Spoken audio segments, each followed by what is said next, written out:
Thanks very much. Good morning from a very sunny Dublin. I'm trying to avoid the sun here, which is a good complaint, I guess. And thanks so much for the invitation to be part of this seminar. What I'm going to do is really a micro case study, very different to some of what we've heard so far. And what I'd like to do is to introduce you to a part of Dublin that's been subject to a series of proposals over the course of the past century or so. So I'm going to give you some snapshots through time, looking at different ideas for how the area ought to be developed. And none of these proposals have come to fruition, but by examining them, we can start to gain insights into different aspects of urban and suburban evolution, the perceived needs of the population, fashions in planning, challenges in city governance structures, and changing citizen involvement in planning. So here we are in Dublin, Ireland's capital. It has a very beautiful natural setting below the Wicklow Mountains, and the River Liffey meets the sea here. You can see some of the artificial port elements here where there's been reclamation. And the area I'm going to focus on is just to the south here, this area of Merrion Strand. So this is a primate city dominating Ireland's urban hierarchy, and it faces a lot of the same challenges as other large Western cities. But over the course of the 20th century, attempts to address some of the needs of the city included proposal to develop new uses for this location here, Merrion Strand or Sandymount Strand. Despite its apparently fixed and settled nature, it's a very taken for granted suburban space. But it was the focus of multiple proposals. A lot of them, especially the earlier ones, have been completely forgotten. So this was all about making it useful in various ways. But to kind of understand this setting, I'm just going to take you back in time to understand the significance of local boundaries. We're going back to September 1603. The Lord Mayor of Dublin, the Recorder, the Sheriffs, the Aldermen, and more than 300 citizens on horseback set out on a procession known as Riding the Franchises. This wasn't just a display of pageantry, but a physical demonstration of the boundaries of the city.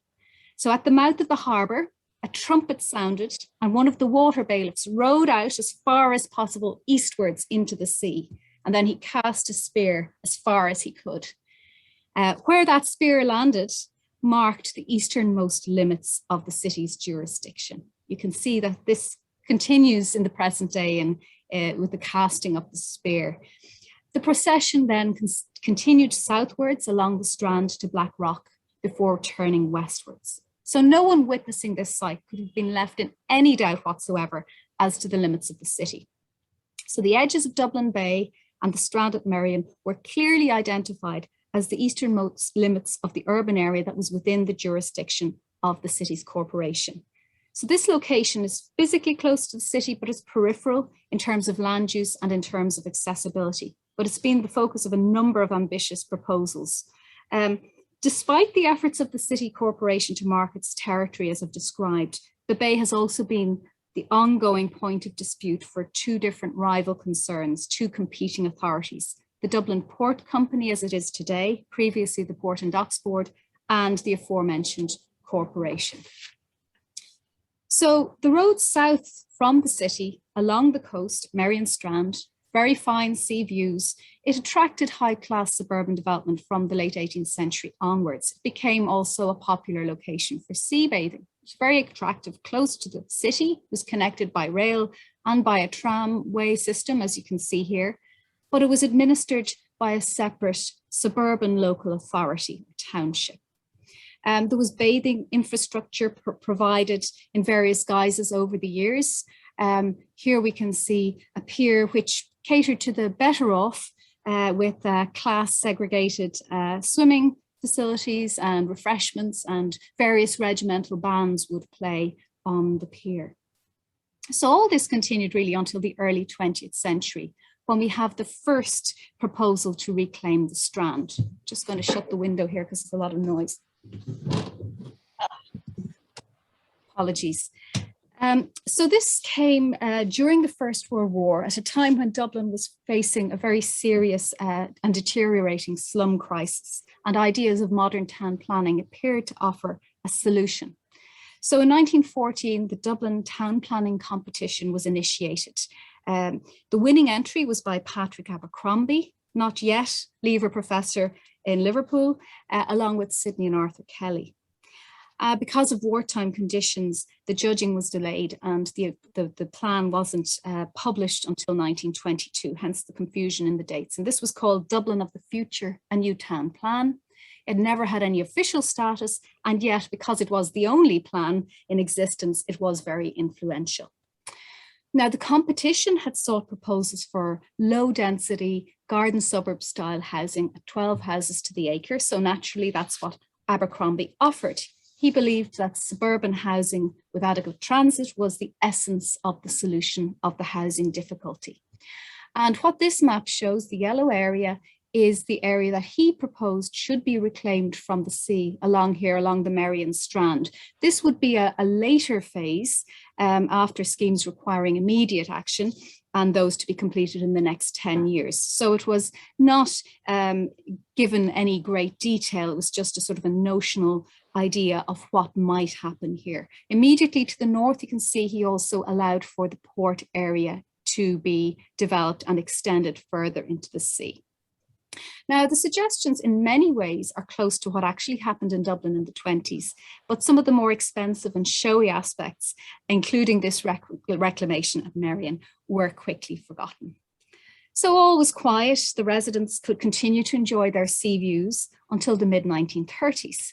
And this is when a consulting engineer, Desmond McAteer, wrote an article in an academic journal proposing an airport for Dublin. He began by noting there was no airport in Dublin, whereas there was already a daily air service between Belfast and London. And he also argued that an airliner had recently completed a successful trip to from London to Melbourne in 3 days. So it shouldn't be necessary to have to convince people that an airport was necessary and that the provision of this airport should be one of the first duties of the city fathers. So he thought that Merrion Strand was an almost ideal site for a large airport. It was large, it was flat, it was easily accessible, it could be easily found from the air. So what he suggested was building a 3-mile seawall from the Pigeon House Fort to Blackrock. So here's the existing coastline. So we would fill in an area. This is about a mile across here from the Merrion Gates. So the aerodrome part would be a mile square. And then there would be an opportunity to include other facilities, sports grounds, housing sites, and even, as you can see, an amusement park. He thought the location had great advantages because he anticipated that in the future seaplanes or flying boats would become superior to the land-based aircraft. And then we could have a seadrome here beside the aerodrome. And the idea seemed to be quite appealing in the context of the time. And the Port and Docks Board in the following year, this is the organisation that claimed jurisdiction over the port area, the River Liffey, and the broader Dublin Bay. They started to discuss the potential of reclaiming the Strand for the construction of this airport. Part of the reason was urban competition. The Dublin board had recently visited Belfast. They were envious of the accomplishment of the Belfast Harbour Commissions, who had completed a new airport on land 365 acres reclaimed from the sea. And indeed, one speaker at the meeting also enthused that Mussolini had converted swamps of Italy into fertile ground. So there was no reason why Ireland shouldn't follow that wonderful example. Despite many supportive comments from other speakers, no action was taken, the discussion was dropped. And despite all of this interest, and there was lots of reporting in the press at the time, it's really astonishing that this proposal was given any credence, because McAteer had completely ignored the aeronautical aspect of the proposed aerodrome. He said that was a rather technical matter and one on which few people were qualified to give an opinion. But in fact, the flight paths would have been more or less impossible given the proximity to the Hill of Howth, and aircraft would have had to take off into the wind, given that the prevailing wind would require them to fly over housing areas. So nothing ever came of the aerodrome. The new airport would eventually be built at a more sensible site at Collinstown, but plans for reclaiming Merrion Strand remained current.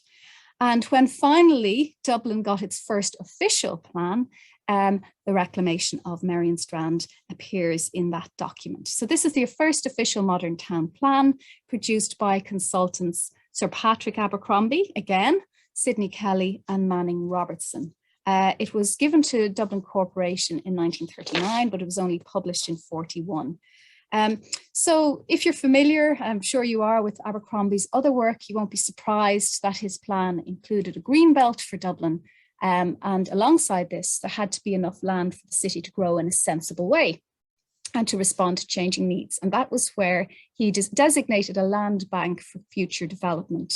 And that would include some reclamation here at Merrion Strand.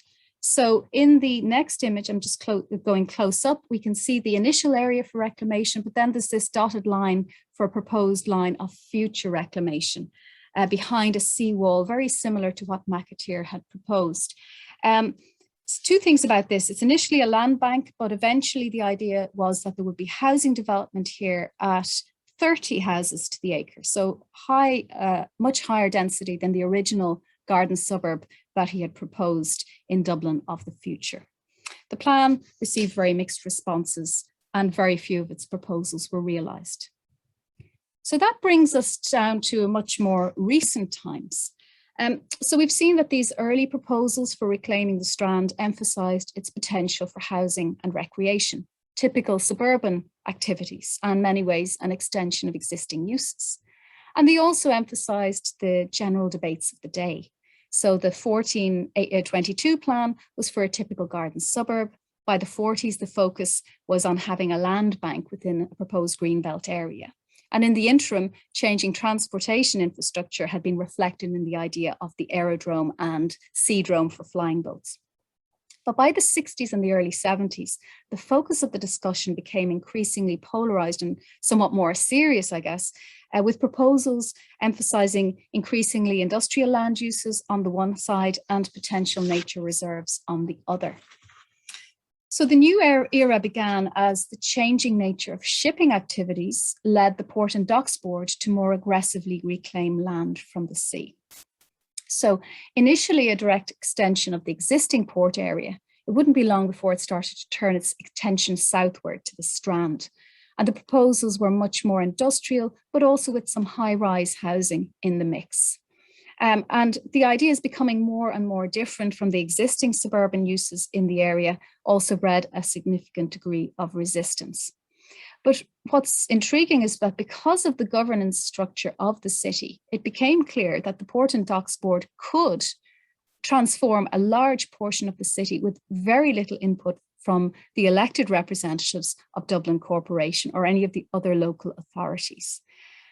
So the oil refinery plan, which actually predates the first oil crisis, first came to public attention in 1972.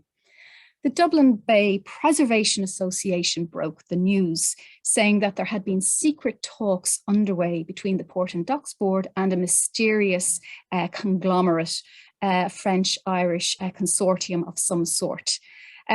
Following a parliamentary question, the Minister for Local Government confirmed that commercial interests had approached the Docks Board, but that there was nothing definite yet. This would be a 50 million project. And of course, the Dublin Bay Preservation Association took every opportunity to state opposition. The residents' associations in Sandymount, the area fronting onto the Merrion Strand, began to contact all of their local politicians too. Meanwhile, the Dublin Port and Docks Board published their long-awaited plan in 1972. And this was not called a plan, it was called Studies, but it looked at the possible future development of the port.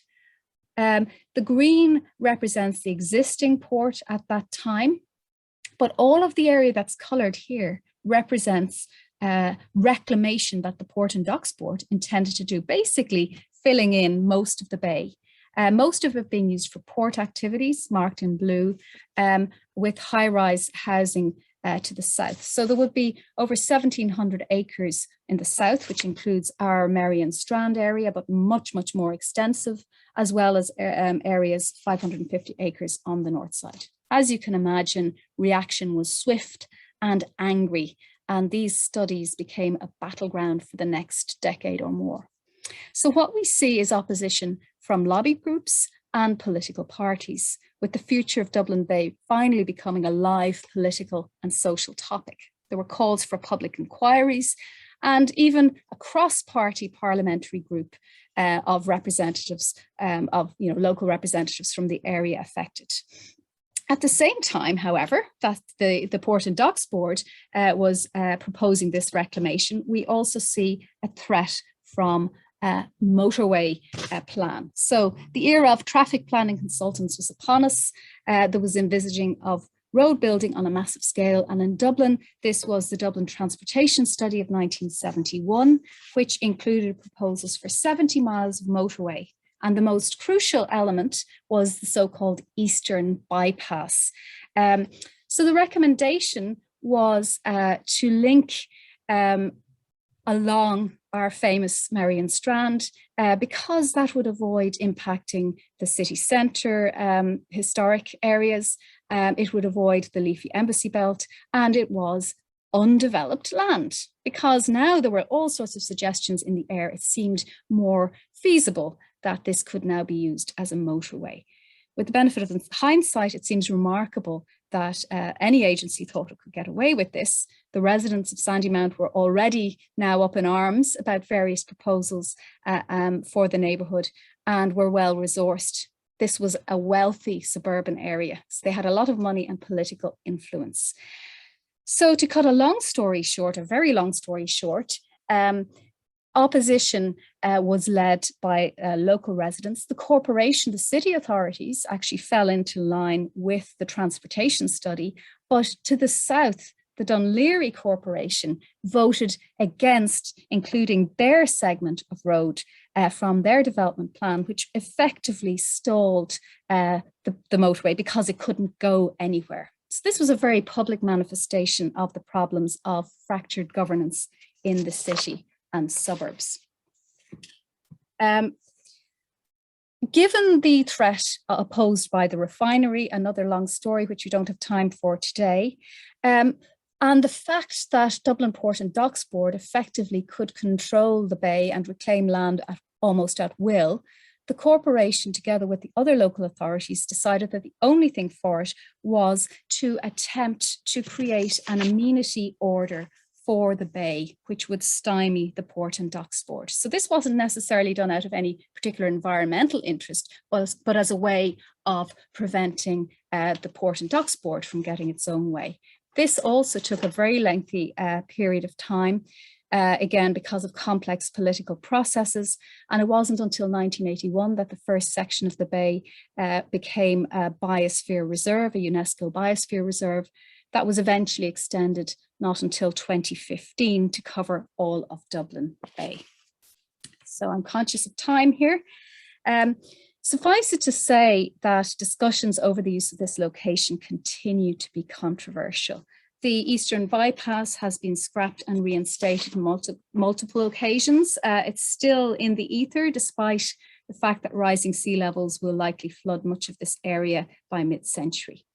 But the area along Merrion Strand has managed to retain its social cachet to the present, despite the fact that there has been this encroachment of less desirable uses into the bay from the port area. So the residential villas are now looking out on this scene, the power station, as well as a sewage treatment plant and an incinerator. But yet the promenade, the seafront, is a popular recreational location, and intrepid sea swimmers continue to brave the cold waters of the Irish Sea.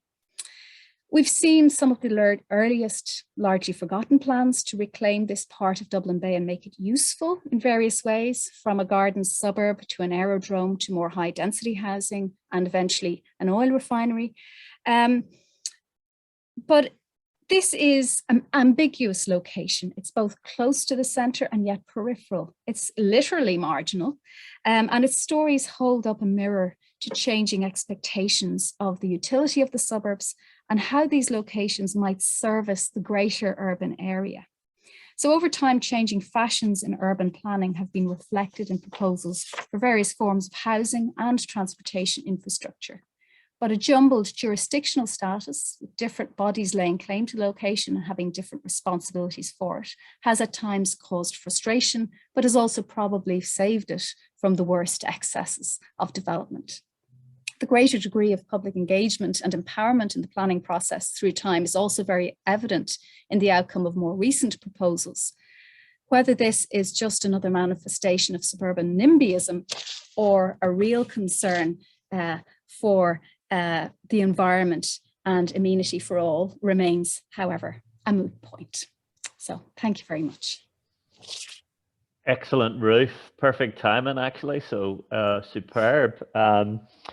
Really interesting there to hear about that, I suppose, that urban boosterism and inter-urban competition between Dublin and Belfast.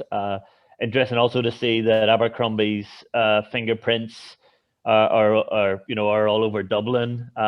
His fingerprints, or the genetics of him, also extend here to Perth. So Gordon Stevenson, who created the 1955 plan here for the Perth and Fremantle region, basically was an apprentice of Abercrombie as well, worked with Abercrombie. So really interesting overview of things there. So I'm going to open it up to the floor for comments, questions, thoughts on the multitude of infrastructures, facets and dimensionalities that Ruth covered there.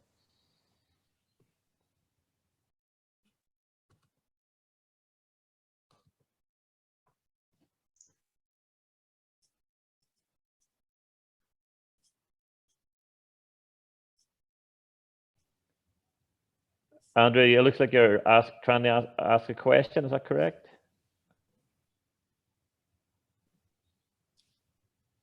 Maybe not.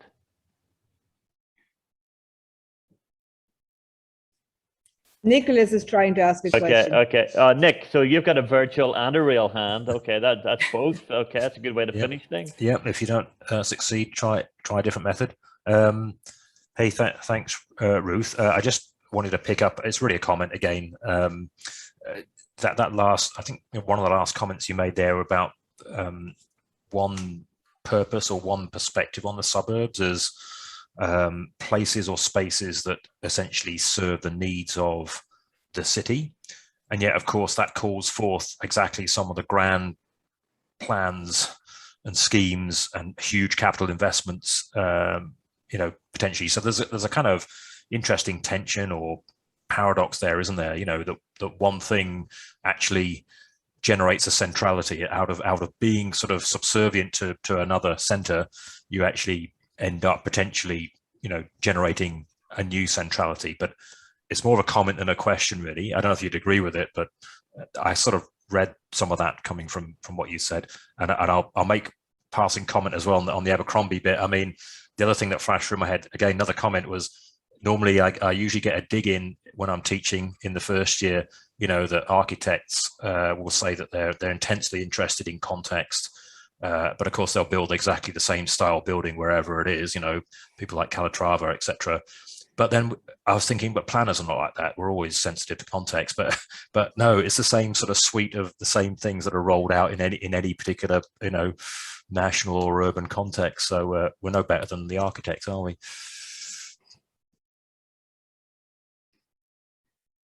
Don't expect me as a geographer to answer that, do you?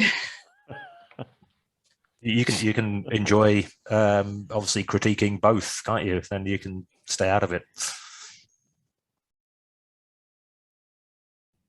Yeah, it's true. It's interesting, though, how Abercrombie almost cut his teeth in Dublin. He tried out different ideas with us and then went off and did them on a bigger scale elsewhere. Yeah. Carola, was that a furtive hand up? Yes, yeah. Look, it definitely was. That was a quick hands up.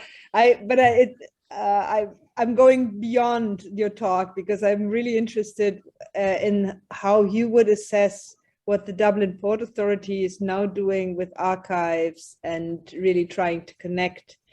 So yeah, what are your thoughts? Yeah, it's really interesting because the port is trying to reinvent itself in a way, I guess. And yeah, this is tremendous. This is treasure trove now available of materials.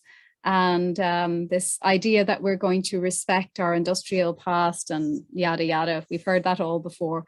And at the same time, of course, the Docklands area, which went out of the port's immediate control and has been developed in a real, typical neoliberal type way, has been quite controversial and has been quite exclusionary. And I know you were talking earlier about the this tension with gentrification going on in other port cities, and we've had that very much here. Yeah, the port and the port companies, it's now called, began as the Ballast Board in the 1700s, still tries to assert its authority and still is trying to reclaim land furtively sometimes, but is also trying to present itself in a more benign way, I think, through making all of these archives and so on available. So I might be a bit cynical about what they're up to. We have a question from Nicola on the chat, who asks, she's wondering if the rejected industrial and road proposals were actually built elsewhere. So in other words, were they built in other peripheral spaces?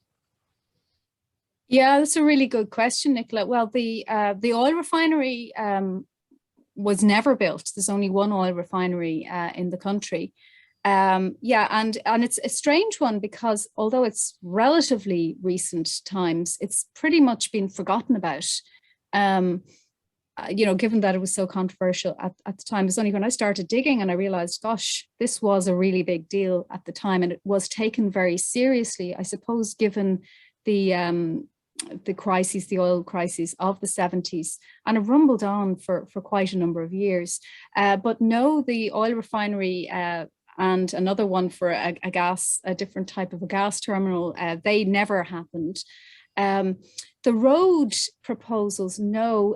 The latest version of the Eastern Bypass is that it will be a tunnel. It was scrapped by one minister in 1992. It was re-announced in 2000, and the hope was that it would be finished by the end of the decade. At 2009, I think, was given as a likely end date. We're 50 years on, there's still no Eastern Bypass. And the latest controversy now is that there is a land bank further south of the part where it would link into the Sea Ring motorway, which has been kept for this future proposed road. And it's thought that if it's never going to be built, the road is never going to be built, this should be used for social housing. And there are quite a number of what you call them, sort of petitions and people trying to agitate for that land to be given over to social use. So yeah, we're still without our road